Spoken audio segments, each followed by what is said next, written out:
Okay, welcome back. Now we are proceeding with the descent part. Here, as you can see, I have done a pretty sharp curve, right? But the autopilot is handling it. As you can see, here we have like a visual bug. It's always when there are two lines, two GPS lines that are close to each other. This is already reported and is supposed to be fixed. So one thing that we can do to make it easier is reduce the speed, right?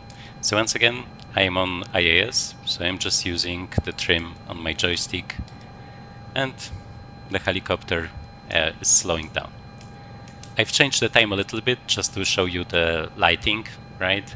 I really like how it looks like when it's not very bright daylight. The textures do have a problem when it's like too bright, like many planes, I guess, in MSFS, but here it's especially pronounced. But as you can see, a little bit of cloud cover, a little bit of darkness, and it starts to look really great. And I hope it's also visible on YouTube. Okay, so just to brief you on what we are doing, this is the approach that we are taking. So we joined Elias at 2000. I think before I said 2000 meters, obviously the helicopter also flies with feet, right? So it's 2000 feet.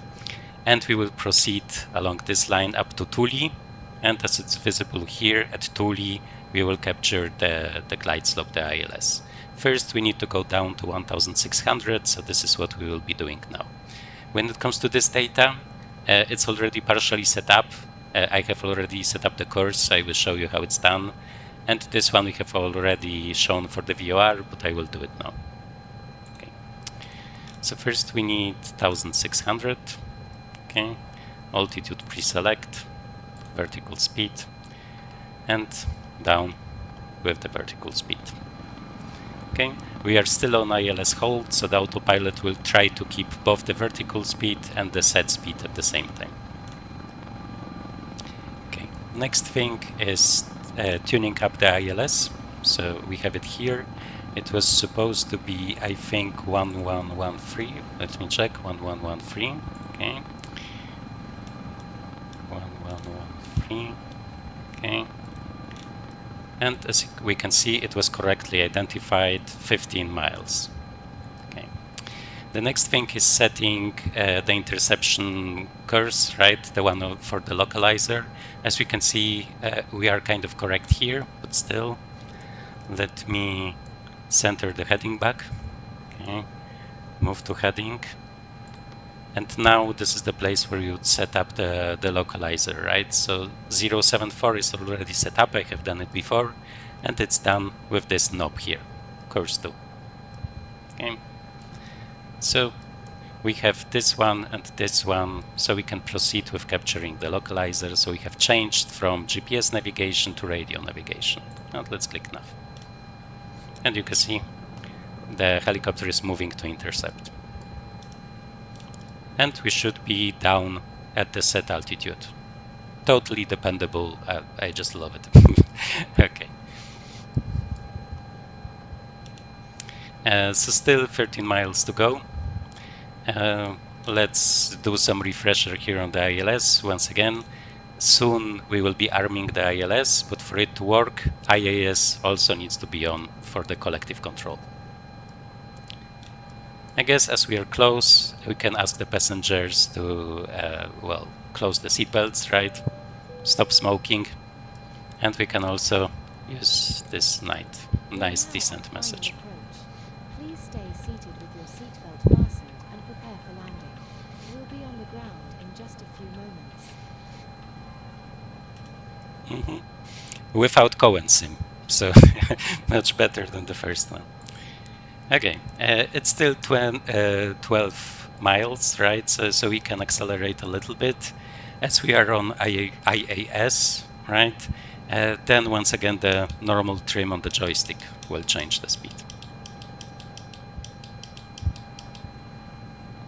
Okay, seems fine. Let me just see, at Tuli, we are supposed to catch the ILS, so we can already arm it. Okay, and here you can see the glide slope already prepared here. Short before Tuli, I will probably slow down. Okay, and we will see. Let me just check the distance to Tuli, 4 miles. Okay. The visibility would be enough, I guess, for a hand landing, but like the weather can change at any time, and I also wanted to show you the functionality. Let me just double check the chart. What we should set here, yeah, it's 200, right, for the ILS, so we have 200 set on this radar altimeter. Okay. And the height above ground is not only displayed here, but also here. And here we can see our decision height set to 200, which is this one. Okay. I hope this will work this time, because last time, as I said, it was a very nice landing, so we will see if I can repeat it.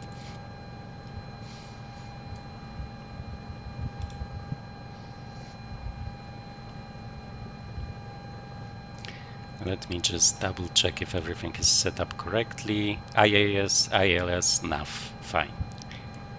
Okay, okay, okay. Yes, okay, so seems like we are set up for success. Let's see if this will be really the case. I can decelerate a little bit more to make like capturing the glide slope a little bit less violent. And as you can see here, sorry, let me zoom in, the glide slope is coming down.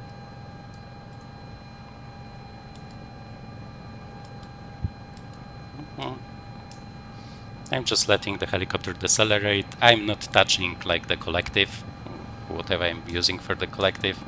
I'm just trimming down, and it's slowing down. Around 5 nautical miles, I will just put the gear down, right? So we will also lose a little bit of speed, but IAS should handle it without a problem. As you can see, we catched the glide slope and we are going down. When there is wind, sometimes this one is not straight. I think it might be the helicopter correcting for the wind, because it does arrive at the runway, well, most of the time, exactly where it needs to.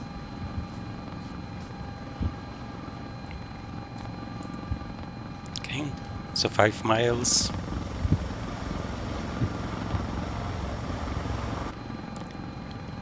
And we can decelerate a little bit more. Once again, just the trim. Not too much, because then it can leave the glide slope, right? Because it's a helicopter, so it needs to pitch up a little bit to lose speed. Okay, we can use decel for it to automatically decelerate when close to the runway. It will decelerate to 80 feet, so it's a good idea to just also pull like the speed down for this deceleration to not be too violent.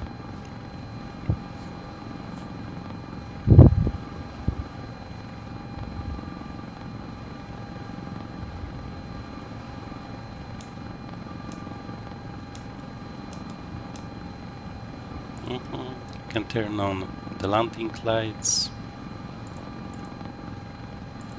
Oh, it's, sorry, not here, here. Okay.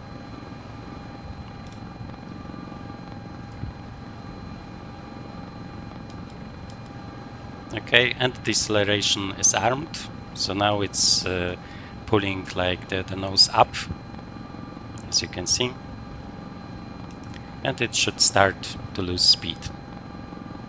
Here we can see that the terrain changes beneath us, and it's going down to 17 knots. I will just take over, changing to standby. It will round down the runway, but I prefer to already have some control.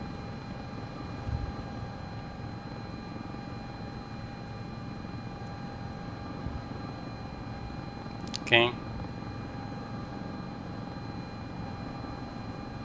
It's a very long runway, so we can do some silly stuff here, but we don't need to.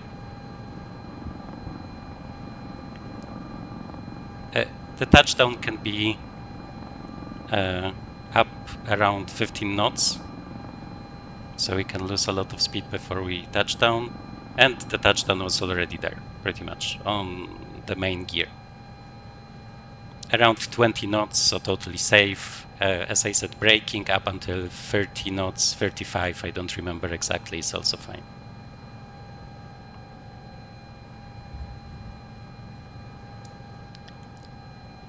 And now we can just roll down the runway. It's a very long runway in Anchorage. There is a lot of like 747s landing here and other like heavy long-range aircraft. Sometimes also with like foreign presidents. This was actually like the case like a couple of days ago when Putin was visiting. So all of the airspace here was closed, right? It was red on Sky Vector. So then I was just like flying to smaller airports.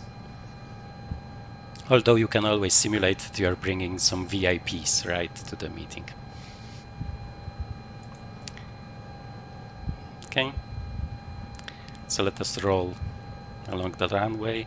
I think the touchdown was with around 100, like vertical speed, so it should be kind of soft. Still, the prior one that I have done was better.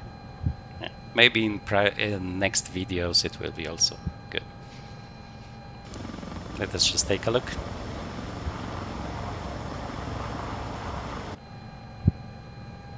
Especially if you are like learning helicopters, it's great that you can just like start and land it as a plane, pretty much. So this gives you a lot of functionality.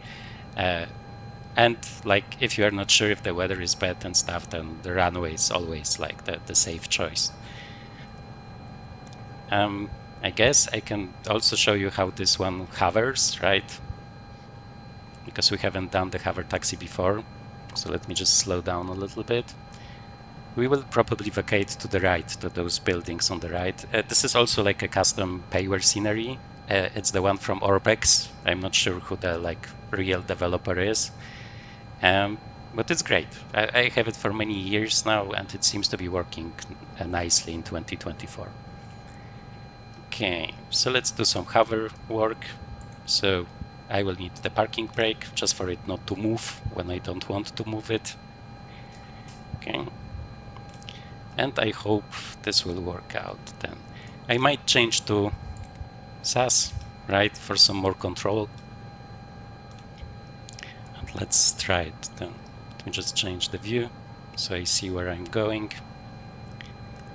And let's add some collective. Okay. And we are hovering. It's easier if like I'm not stressed when I'm recording, but it should get better with every video, I guess. Also, I'm just using like a joystick. I don't really have like a separate collective. So the jumps between like power levels is pretty high for me. I just have like a small slider on the back, on the side of the joystick then.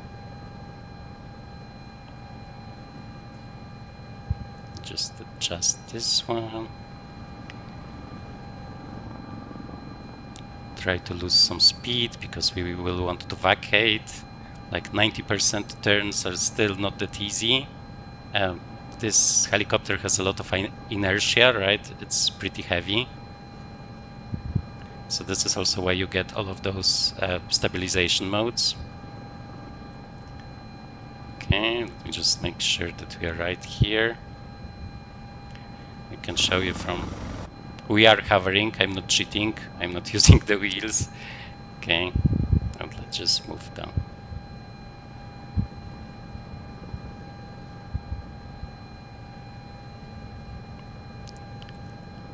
They changed the sensitivity a little bit in the last update, so I need to adjust a little bit. There was like a problem for Xbox users and for controller users, so they have changed a little bit how the anti-torque controls work. So I just need to adjust slightly. Okay, let's get rid of some of the speed. Make sure we don't touch down. Move here. It's actually much easier if you do it fast. Today in the morning I was doing just a run without any stabilization, and it was pretty easy to manage then. Obviously, I'm aiming for this one. We will see if I can do it.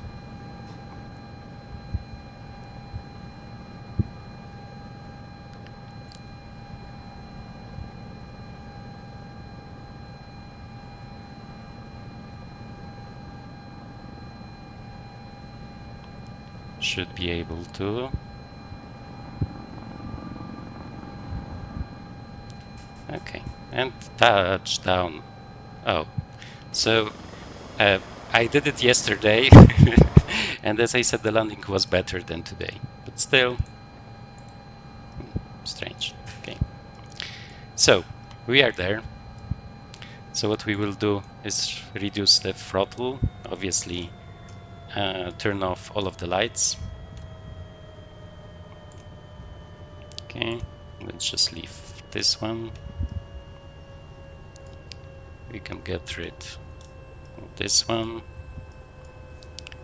Obviously the passengers are free, we don't need the emergency lights. Okay, and now we can just close the throttle.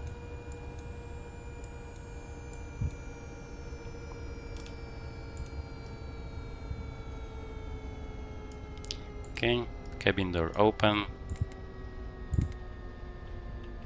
Welcome to your destination. On behalf of CowanSim and your flight crew, thank you for flying with us today. Please remain seated until the blades have come to a complete stop and the crew signals it's safe to exit. We hope to see you again soon. Okay, so we don't need the starter for the engine, we don't need the generators anymore. No inverters, no radios, no pitot heat. Okay, logo light can also go off. We don't need the anti-collision light, and we don't need the autopilot anymore. Okay, let me just double check if everything is ready. Yup. So we can just open the doors. I haven't shown it, but you can also just open it like this one. So you don't need to use the tablet for it. And let me also open the door for the passengers.